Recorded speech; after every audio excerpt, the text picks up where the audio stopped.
밤 12시 클럽 내부는 온갖 조명과 음악 소리로 정신이 없었다. 친구의 끈질긴 권유로 이곳에 처음 와봤지만 나는 내내 불편했다. 빠르게 자리를 뜰까 고민하며 테이블에 앉아있던 그때였다. 눈앞에 낯익은 얼굴이 보였다. 정태야? 그 목소리를 듣는 순간 심장이 철렁 내려앉았다. 아, 어머니, 은옥이 어머니, 미숙 씨였다. 그녀는 아까부터 나를 발견했는지 미간을 살짝 찌푸리며 다가왔다. 반짝이는 조명 아래에서 그녀의 모습은 평소와 전혀 달랐다. 단정한 이미지는 온데간데 없고 화려한 옷차림과 메이크업이 마치 다른 사람처럼 보이게 했다. 많이 놀랐지? 내가 여기 있는 거. 아네, 조금요. 나는 어찌할 바를 몰라 고개를 숙였다. 친구 따라온 거야? 너 이런데 오는 스타일 아니잖아. 네, 친구가 너무 가자고 해서요. 그래, 그럴 수 있지. 근데 나도 여기서 내 얼굴 보게 될 줄은 몰랐다. 참 이상하다, 그치? 그러게요. 둘 사이에 잠시 어색한 정적이 흘렀다. 그녀는 내 당황한 얼굴을 보며 약간 웃음을 지었다. 은옥이한테는 오늘 일 비밀로 해줄 거지? 네, 물론이죠. 좋아. 그러면 오늘은 그냥 재미있게 놀고 집에 들어가. 그리고 앞으로 은옥이한테 잘해줘. 나는 겨우 고개를 끄덕였다. 그런데 말야. 네, 너도 그랬겠지만 나도 놀랐다. 솔직히 아직도 심장이 벌렁거려. 그녀는 숨을 고르며 말했다. 아무튼 오늘 본 건 우리 둘만의 비밀이야. 꼭 비밀 지켜. 그리고 새벽 2시쯤에 다시 아줌마에게 카톡이 왔다. 정태, 혹시 자니? 아뇨, 아직 안 잡니다. 그럼 아직도 나이트에서 놀고 있어? 아뇨, 방금 편의점에서 컵라면 하나 먹고 집에 들어가는 길이에요. 아줌마는 들어가셨어요? 나도 이제 집에 가야지. 근데 오랜만에 나왔는데 뭔가 허전하고 아쉬워서. 정태 너 시간 되면 아줌마랑 한잔 할래? 네, 지금요? 왜 많이 피곤해? 아뇨, 딱히 그런 건 아닌데. 어디서요? 주위 시선도 있으니깐 내 원룸에서 먹었으면 하는데. 오해는 하지 말고 그냥 술 한잔 하자는 거지. 아니다. 내가 너무 취했나 보네. 미안하다 정태야. 아줌마가 잠깐 미쳤었나 봐. 아니에요. 아줌마, 그럼 간단하게 맥주나 한잔 할까요? 주소 찍어 드릴 테니 저희 집으로 오세요. 그럼. 그래. 지금 출발하면 한 30분 정도 걸릴 거야. 네. 그럼 저는 맥주랑 안주 사다 놓고 기다리고 있을게요. 20여 분 뒤 나는 작은 테이블에 맥주와 간단한 안주를 세팅해 놓고 있었다. 마음은 점점 조용히 뛰었다. 이게 맞는 건가? 하는 생각도 들었지만 궁금함과 묘한 설렘이 앞섰다. 문이 두드려졌다. 정태야. 나야. 문을 열자 그녀의 얼굴에는 살짝 술 기운이 돌고 있었지만 어딘가 모르게 차분하고 진지해 보였다. 들어오세요. 추우셨죠? 아니야. 생각보다 금방 왔어. 잠시 후 우리는 맥주잔을 부딪혔다. 정태야. 너랑 이렇게 마주 앉아서 술 마시게 될 줄은 몰랐다. 이상하지 않니? 저도요. 근데 아줌마, 무슨 일 있으셨어요? 그냥 오늘은 그런 날 있잖아. 왠지 모르게 공허하고 아무도 없다는 기분. 너는 안 그래? 그 순간 나는 그저 그녀의 말에 고개를 끄덕였다. 그녀의 시선은 나를 꿰뚫어보는 듯 깊었다. 그리고 우리 사이의 공기는 점점 무겁고도 묘하게 변해갔다. 그녀를 만난 건 내가 32살 때였다. 그녀는 나보다 16살 연상이었고 명문대를 졸업해 부유한 집안에서 자란 사람이었다. 남편과는 연애 중에 남편이 군 복무 중 외박을 나왔을 때 아기를 가지게 되었고 제대와 동시에 결혼해 사회 초년생으로 엄마가 되었다. 남편은 학생 신분이었지만 제대 후 시아버지의 뒤를 이어 운수업을 시작했고 지방 출장이 잦았음에도 불구하고 그들의 가정은 윤택하고 행복했다. 그러나 남편이 30살에 교통사고로 세상을 떠난 뒤 그녀는 홀로 딸 은옥을 키우며 과부로 살아가고 있었다. 그렇게 안정된 삶을 이어가던 그녀와 나 사이에 문제 아닌 문제가 터진 건 내가 독감으로 심하게 몸져 누웠던 때였다. 그녀는 내가 독감으로 고생하는 동안 5일이나 극진히 간호를 해주었다. 나는 온몸이 아파서 침대에 누워있을 수밖에 없었는데 그녀가 와서 죽을 떠먹여주고 이마를 식혀주며 나를 챙겼다. 어느 날은 내 이불 위로 올라와 다리를 주물러 주었다. 몸이 쑤시고 아팠던 터라 그녀의 손길이 얼마나 시원하고 편안했는지 모른다. 아줌마가 옆에 있어 너무 좋아요. 내가 농담처럼 말하자 그녀는 특유의 쿡쿡 웃는 소리를 냈다. 그러게 전 남편한테도 이렇게 지극정성은 안 했던 것 같네. 호호. 그럼 제가 앞으로 더 잘할게요. 평생 보답할 겁니다. 보답은 무슨, 오늘 빚이나 갚아. 잊지 않았지? 그럼요, 2배. 아니 10배로 갚아드려야죠.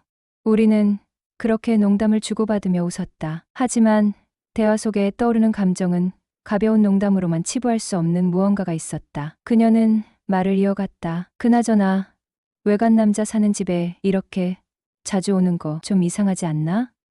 외간 남자요? 제가 남자인가요? 내가 장난스럽게 물었다. 그럼 너 남자지. 아니면 뭐냐? 하하. 저는 아줌마가 아직도 절 애기 취급하는 줄 알았는데요. 애기는 무슨, 이렇게 덩치 큰 애기가 어딨어? 그녀의 말에 나도 받아치며 웃었다. 그럼 나도 오늘부로 아줌마를 여자로 봐야겠네요. 그 말에 그녀는 잠시 멈칫했지만 곧 어깨를 으쓱하며 능청스럽게 말했다. 그래.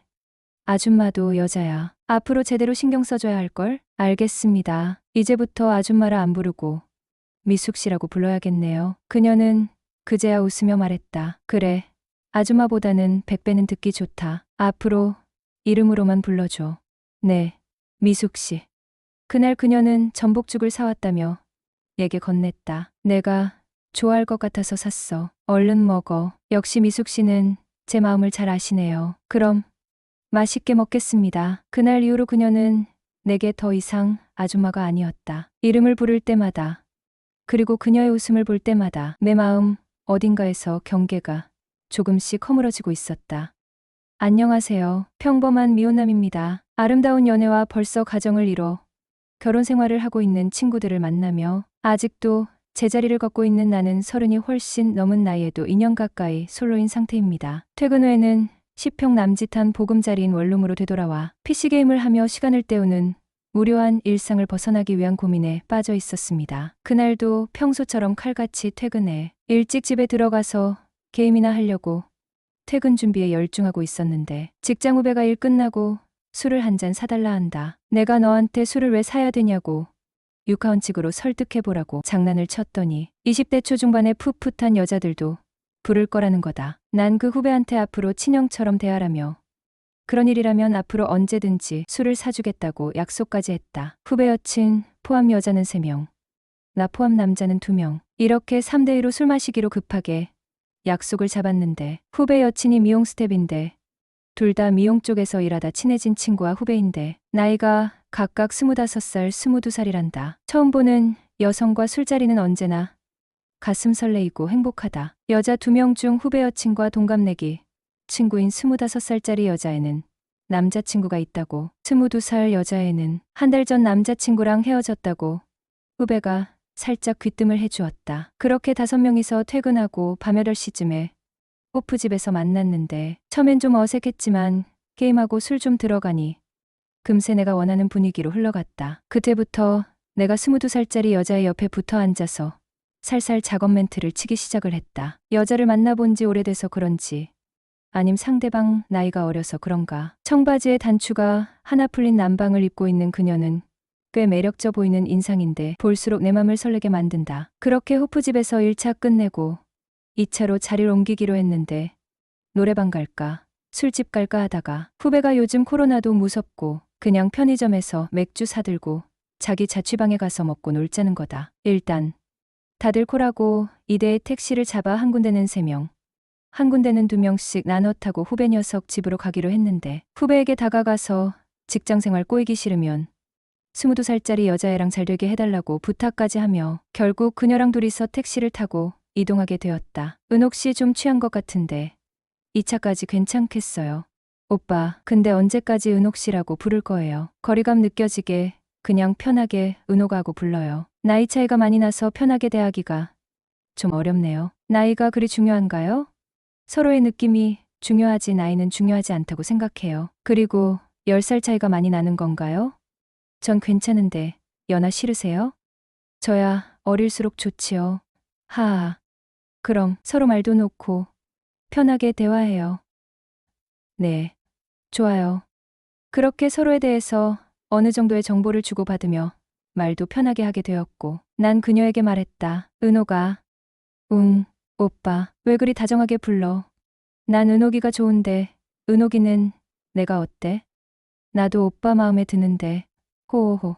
편의점에서 캔 맥주를 사들고 후배 집 거실에서 마시기 시작하는데 분위기는 한층 더 고조되기 시작했고, 그날 이후 자연스럽게 연락을 하고 지내게 되면서 서로에게 호감을 가지고 있다는 걸 알게 되어 누구 먼저 할 것 없이 연애를 시작하게 되었죠. 그녀는 어려서 아버지가 돌아가시고 홀어머니 밑에서 자랐다고 하였는데, 자기 엄마가 억척스럽게 돈을 모아 우리가 사는 도시 외곽에 엄청 규모가 큰 고깃집을 운영하였으며 50평대의 아주 부티가 나는 아파트에 살 정도로 금전적인 여유가 있는 집이었다. 당시 여친 22살, 여친 엄마는 고작 46살이었고 아줌마에게 자식이라곤 여친인 은옥이 하나뿐인지라 딸의 남친에 대해 관심도 많고 애착도 많아서 남자랑 사귄다는 소리를 듣고부터 제가 어떤 사람인지 궁금하다고 보고 싶어 하신다는 겁니다. 그러고 한 달쯤 지나 그녀의 집에 정식으로 초대받아 인사를 드리러 갔다. 오빠 왔어? 어서 와요. 안에서 여자의 목소리가 들려오고 나는 살며시 현관문을 열고 거실 안으로 들어가며 안녕하십니까? 은옥이 남자친구 김정태라고 합니다. 라고 씩씩하게 90도로 인사를 하며 고개를 들었다. 헉. 순간 깜짝 놀라지 않을 수 없었다. 일반적으로 생각하는 그런 40대 엄마의 모습이 아니라 훤칠한 키에 단정한 쇼커트 머리를 하고 무릎까지 오는 스커트를 입은 모습이 무척이나 젊어 보였기 때문이다. 반가워요. 은옥이 엄마예요. 그녀가 반갑다며 악수를 청하려 손을 내밀다 약간 멍 때리는 모습을 보곤 살짝 당황하는 듯 했다. 그러나 이내 침착성을 되찾고 손을 내밀어 악수를 했다. 김정태입니다. 잘 부탁드립니다. 이리 와서 앉으세요. 그렇게 예의 차릴 것 없으니 이제 그만 긴장 풀고 편하게 있어요. 아줌마는 성격도 고지식하지 않고 개방적인 분이시라 저한테도 매번 이름을 불러주시며 살갑게 대해줘서 이후부턴 여친 집에 자연스럽게 놀러가게 되고 두 모녀와 셋이 놀아도 하나도 불편하지 않고 오히려 너무 편하고 좋아서 집으로 놀러갈 일도 점점 많아지게 됐습니다. 갈 때마다 맛있는 음식도 만들어 주시고 간식도 챙겨주시고 심지어 자취생활이 힘들지는 않냐며 놀러를 갈 때마다 소고기 장조림, 무말랭이 같은 밑반찬도 매번 챙겨주시는데 항상 고마울 따름이었죠.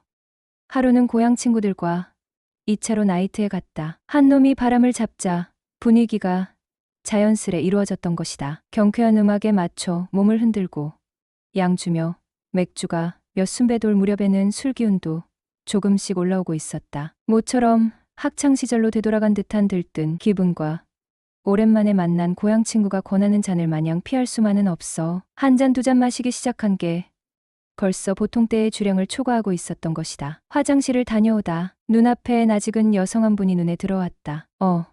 아줌마가 여긴 어쩐 일로? 어머, 놀래라. 정태를 이런 데서 다 보내.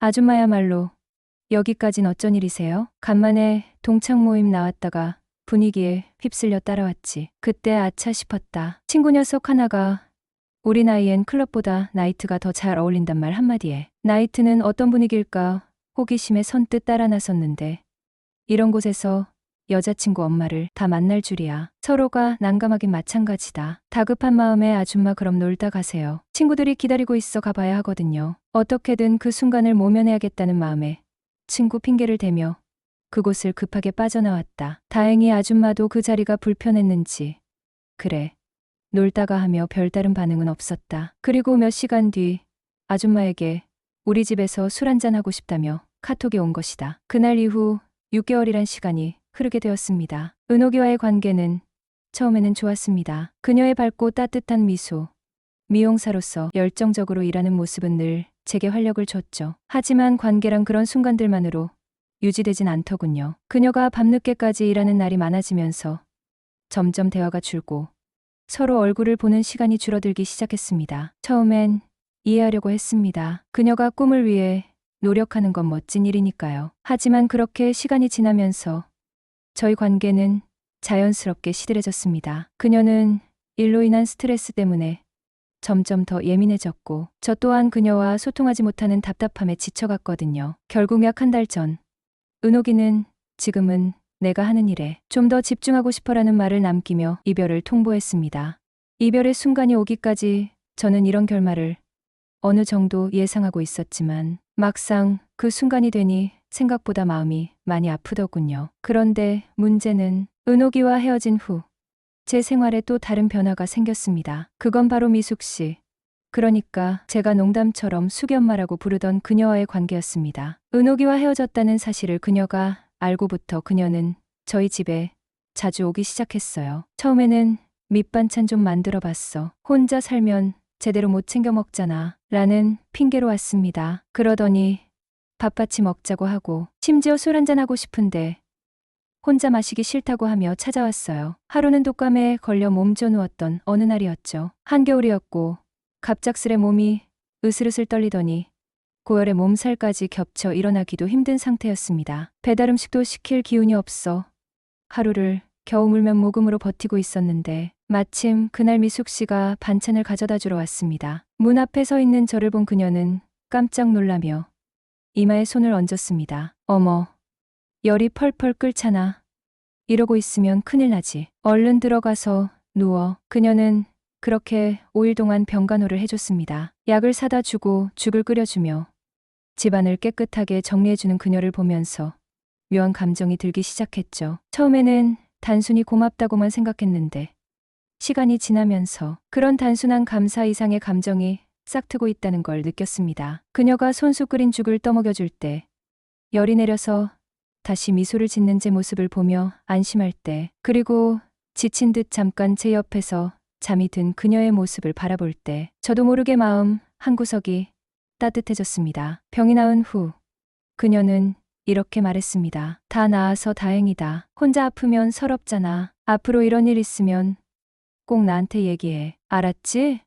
저는 그 말을 듣고 뜨거운 감정이 목 끝까지 차오르는 걸 느꼈습니다. 미숙 씨 덕분에 금방 나은 것 같아요. 정말 고마워요. 그녀는 그저 웃으며 말했습니다. 고맙긴 당연한 거지. 혼자 아플 땐 누군가 곁에 있어주는 게 중요한 거야. 그날 이후 그녀가 제게 더 이상 아줌마가 아니라 미숙 씨로 보이기 시작한 건 어쩌면 당연한 일이었는지도 모릅니다. 그녀의 따뜻함은 제게 위로가 됐고 점점 더 가까워지는 우리 관계가 어쩌면 새로운 시작일지도 모른다는 생각이 들었습니다. 하지만 동시에 걱정도 커졌습니다. 내가 이 관계를 감당할 준비가 되어 있을까? 내가 더 큰 감정을 느끼기 전에, 아니면 그녀가 더 깊이 다가오기 전에 이 관계의 선을 명확히 해야 할까요? 아니면 그냥 이대로 흘러가 보아도 괜찮은 걸까요? 그 답을 찾기 위해선 조금 더 제 마음을 솔직히 들여다봐야 할 것 같습니다. 때로는 혼란스러운 감정이야말로 진정한 감정이다.